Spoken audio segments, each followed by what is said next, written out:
Hello students, আজ class 9-এর first unit এক্সামের জন্য তোমাদের গ্রহরূপের পৃথিবী, ঠিক আছে, ভূগোল বিষয়ের সেখান থেকে প্রথম ভিডিওতে 1 নম্বর ও 2 নম্বরের প্রশ্ন উত্তর দিয়েছিলাম। এবারে তোমাদের 3 নম্বর ও 5 নম্বরের প্রশ্ন উত্তর দেবো, তাই তোমরা মন দিয়ে দেখে নাও আর খাতায় নোট করে নাও, ঠিক আছে। এই প্রশ্নগুলো মোস্ট ইম্পর্টেন্ট, পরীক্ষায় শিওর আসবে, এর মধ্যে থেকেই 100% কমন, ঠিক আছে। চলো শুরু করা যাক।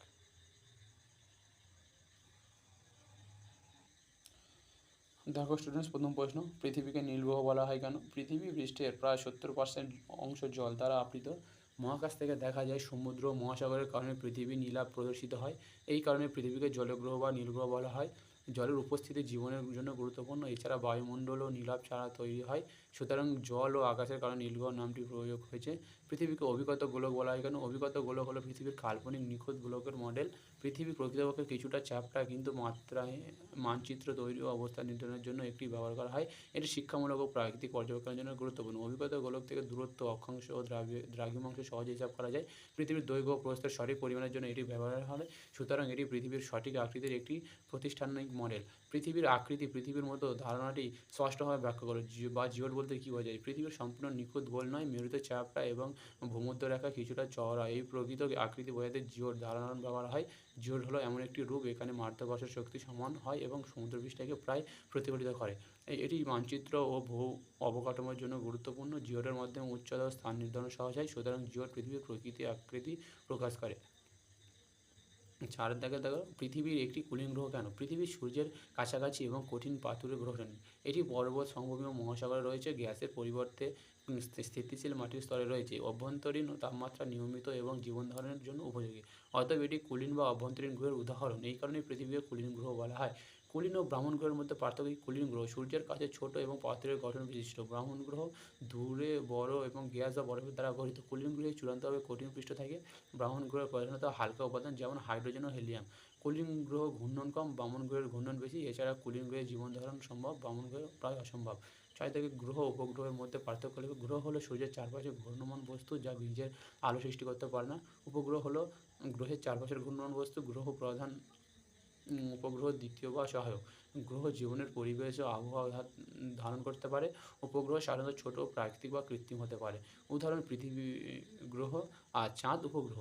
নক্ষত্র বা গ্রহ এর মধ্যে পার্থক্য লেখো।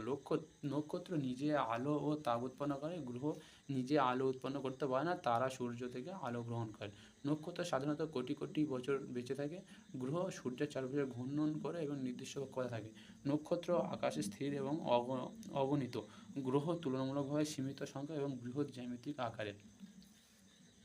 তারপরের প্রশ্ন দেখো, অন্তস্থ গ্রহ ও বহিস্থ গ্রহের মধ্যে পার্থক্য। অন্তস্থ গ্রহ সূর্যের কাছে পাথুরে এবং ছোট, যেমন বুধ, শুক্র, পৃথিবী, মঙ্গল। আর বহিস্থ গ্রহ সূর্য থেকে দূরে, বড় এবং গ্যাস বা বরফের দ্বারা গঠিত, যেমন বৃহস্পতি, শনি। অন্তস্থ গ্রহে কম চূর্ণ ও ধুলো, বহিস্থ গ্রহে প্রচুর চূর্ণ। অন্তস্থ গ্রহে ঘূর্ণন কম, বহিস্থ দ্রুত হয়। অন্তস্থ গ্রহে জীবন ধারণ সম্ভব, বহিস্থ গ্রহে প্রায় অসম্ভব। কক্ষপথের দৈর্ঘ্য অন্তস্থ ছোট, বহিস্থ দীর্ঘ, ঠিক আছে। তারপরে প্রশ্ন, বেডফোর্ড লেভেল পরীক্ষা কী? বেডফোর্ড লেভেল হলো পৃথিবীর স্থান নির্ধারণ ও সমতল যাচাই করার পরীক্ষা।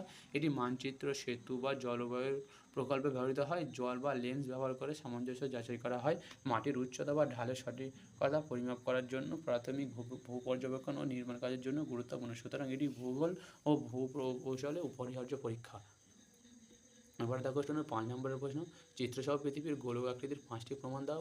উত্তর দেখে নাও। সমুদ্রে দূরে যাত্রা করার জাহাজকে লক্ষ্য করলে দেখা যায় প্রথমে জাহাজের নিচের অংশ অদৃশ্য হয়ে যায় এবং পরে ধীরে ধীরে উপরের অংশ অদৃশ্য হয়ে যায়। পৃথিবী সমতল হলে পুরো জাহাজ একসঙ্গে অদৃশ্য হতো, তাই এটি পৃথিবীর গোলাকার হওয়ার গুরুত্বপূর্ণ প্রমাণ। চন্দ্রগ্রহণের সময় পৃথিবী সূর্য ও চাঁদের মাঝখানে এসে চাঁদের উপর ছায়া ফেলে। সেই ছায়া সবসময় গোলাকার আকারেই দেখা যায়। পৃথিবীর ছায়া গোলাকার হওয়ায় বোঝা যায় যে পৃথিবীর আকৃতিও গোলাকার। পৃথিবীর বিভিন্ন স্থানে দাঁড়িয়ে আকাশের নক্ষত্রমণ্ডলী সব জায়গায় একরকম দেখা যায় না। অক্ষাংশ পরিবর্তনের সাথে সাথে কিছু নক্ষত্র দেখা যায়, আবার কিছু নক্ষত্র দেখা যায় না। এটি পৃথিবীর গোলাকার হওয়ার প্রমাণ। পৃথিবীর বিভিন্ন স্থানে সময়ের পার্থক্য দেখা যায়। এক স্থানে যখন সূর্যোদয় হয় তখন অন্য স্থানে রাত থাকে। পৃথিবী গোলাকার এবং আবর্তনশীল বলে এই সময়ের পার্থক্য সৃষ্টি হয়। আধুনিক যুগে উপগ্রহ ও মহাকাশযানের মাধ্যমে মহাকাশ থেকে তোলা ছবিতে পৃথিবীকে স্পষ্টভাবে গোলাকার দেখা যায়। মহাকাশচারীদের পর্যবেক্ষণ ও পৃথিবীর গোলাকার আকৃতির সঠিক প্রমাণ প্রদান করে। তারপরে প্রশ্ন দেখো, চিত্রসহ পৃথিবীর অভিগত গোলকের 5টি প্রমাণ উল্লেখ করো। সমুদ্র দূরে যাত্রা করা জাহাজকে লক্ষ্য করলে দেখা যায় প্রথমে জাহাজের নিচের অংশ অদৃশ্য হয়ে যায় এবং পরে ধীরে ধীরে উপরের অংশ অদৃশ্য হয়ে যায়। পৃথিবী গোলাকার বলে এই ঘটনা ঘটে। চন্দ্রগ্রহণের সময় পৃথিবী ও সূর্য চাঁদের মাঝখানে সেই চাঁদের উপর ছায়া বলে সেই ছায়া সবসময় গোলাকার দেখা যায়, যা পৃথিবীর গোলাকার আকৃতির গুরুত্বপূর্ণ প্রমাণ। পৃথিবীর বিভিন্ন স্থানে দাঁড়িয়ে আকাশের নক্ষত্রমণ্ডল সব জায়গায় একরকম দেখা যায় না। অক্ষাংশের পরিবর্তনের সাথে নক্ষত্রের অবস্থানও পরিবর্তন হয়, যা পৃথিবীর গোলাকার আকৃতির ইঙ্গিত দেয়। পৃথিবীর বিভিন্ন স্থানে সময়ের পার্থক্য দেখা যায়। এক স্থানে যখন সকাল হয় তখন অন্য স্থানে রাত হয়। পৃথিবী গোলাকার এবং আবর্তনশীল বলে এই সময়ের পার্থক্য। আধুনিক যুগে উপগ্রহ মহাকাশযানের মাধ্যমে মহাকাশ থেকে তোলা ছবিতে পৃথিবীকে স্পষ্টভাবে গোলাকার দেখা যায়। মহাকাশীদের পর্যবেক্ষণ পৃথিবী গোলাকার আকৃতিকে প্রমাণ করে। চিত্রসহ পৃথিবীর জোড় আকৃতির কারণ ব্যাখ্যা করে। পৃথিবী সম্পূর্ণ নিখুঁত গোল নয়, কারণ পৃথিবীর মেরু অঞ্চল দুটি সামান্য চাপা এবং নিরক্ষীয় অঞ্চল কিছুটা স্ফীত। এই বিশেষ আকৃতিতে জিওডকে বা পৃথিবীর সদৃশ গোলক বলে। পৃথিবীর আবর্তন গতির কারণে নিরক্ষীয় অঞ্চলে কেন্দ্রবিমুখ বল বেশি কাজ করে। এর ফলে নিরক্ষীয় অঞ্চল কিছুটা ফুলে ওঠে এবং মেরু অঞ্চলে তুলনামূলকভাবে চাপা হয়ে যায়। পৃথিবীর ভূপৃষ্ঠে পাহাড়, পর্বত, মালভূমি, সমভূমি ও সমুদ্র অসমান বন্টনের কারণে পৃথিবীর প্রকৃত আকৃতি পুরোপুরি সমান হয় এবং কিছুটা অনিয়মিত রূপ ধারণ করেছে। পৃথিবীর ভিতরের বিভিন্ন স্তরে পদার্থের ঘনত্ব সর্বত্র সমান হয়। এই ভিন্ন ঘনত্বের কারণে মহাকর্ষ শক্তির তারতম্য ঘটে এবং পৃথিবীর আকৃতিতে সমান পরিবর্তন দেখা যায়। এসব কারণের ফলে পৃথিবীর সব প্রকৃতি আকৃতি সম্পূর্ণ গোল নয় এবং বরং কিছুটা চাপটা অসমান হয়। এই বিশেষ আকৃতিকে বিজ্ঞানীরা জিওড আকৃতি বলে বর্ণনা দিয়েছেন। জিপিএস এর প্রধান ব্যবহার উল্লেখ করো। জিপিএসের সাহায্যে পৃথিবীর যে কোনো স্থানের সঠিক ভৌগোলিক অবস্থান নির্ণয় করা যায়। অক্ষাংশ, দ্রাঘিমাংশ ও উচ্চতা নির্ধারণে এই প্রযুক্তি অত্যন্ত গুরুত্বপূর্ণ ভূমিকা পালন করে। বিমান, জাহাজ ও গাড়ি চলাচলের ক্ষেত্রে জিপিএস নেভিগেশন ব্যবস্থার মাধ্যমে সঠিক পথ নির্দেশ করে। এর ফলে ভ্রমণ সহজ হয় এবং গন্তব্যে দ্রুত পৌঁছানো যায়। ভূমি জরিপ, মানচিত্র তৈরি ও বিভিন্ন ভৌগোলিক গবেষণার ক্ষেত্রে জিপিএস অত্যন্ত গুরুত্বপূর্ণ। বিজ্ঞানীরা এই প্রযুক্তির মাধ্যমে নির্ভুল তথ্য সংগ্রহ করতে পারেন।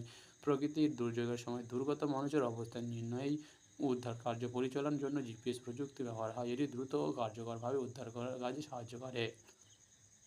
বর্তমানে মোবাইল ফোন, স্মার্ট ডিভাইস ও বিভিন্ন অনলাইন মানচিত্র ব্যবস্থায় জিপিএস ব্যবহার করা যায়। এর মধ্যে মানুষের সহজ নিজেদের অবস্থান ও গন্তব্যের পথ খুঁজে পায়।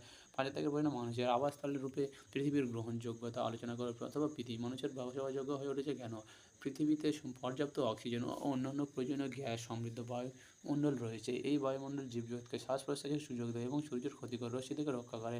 পৃথিবীতে প্রচুর পরিমাণে জলভাগ রয়েছে, যা নদী, সমুদ্র, হ্রদ ও ভূগর্ভস্থ জলের মাধ্যমে জীবজগতের জীব ধারণের অত্যন্ত গুরুত্বপূর্ণ ভূমিকা পালন করে। পৃথিবী সূর্য থেকে এমন একটি উপযুক্ত দূরত্বে অবস্থান যেখানে তাপমাত্রা খুব বেশি গরম বা খুব বেশি ঠান্ডা নয়, ফলে জীবনের জন্য উপযোগী পরিবেশ সৃষ্টি হয়েছে। পৃথিবীর মহাকর্ষ শক্তি বায়ুমণ্ডল, জল ও জীবজগৎকে নিজের সঙ্গে ধরে রাখে।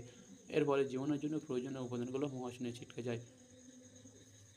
উর্বর মাটি, বনভূমি, খনিজ সম্পদ ও প্রাকৃতিক পরিবেশের উপস্থিতির কারণে পৃথিবী মানুষের খাদ্য, বাসস্থান ও জীবনের জন্য উপযুক্ত গ্রহে পরিণত হয়েছে। ঠিক আছে স্টুডেন্টস, তোমাদের এই কটাই প্রশ্ন রইল 3 নম্বর ও 5 মার্কের। তাই তোমরা এই প্রশ্নগুলো মন দিয়ে রেডি করবে, ঠিক আছে। আশা করছি এর বাইরে কোনো প্রশ্ন আসবে না তোমাদের ফার্স্ট ইউনিট টেস্টে এই চ্যাপ্টার থেকে, ঠিক আছে। এর পরের ভিডিওতে তোমাদের দ্বিতীয় চ্যাপ্টার দেওয়া হবে, তাই তোমরা ভিডিওটি সাবস্ক্রাইব করে পাশে থেকো। ধন্যবাদ।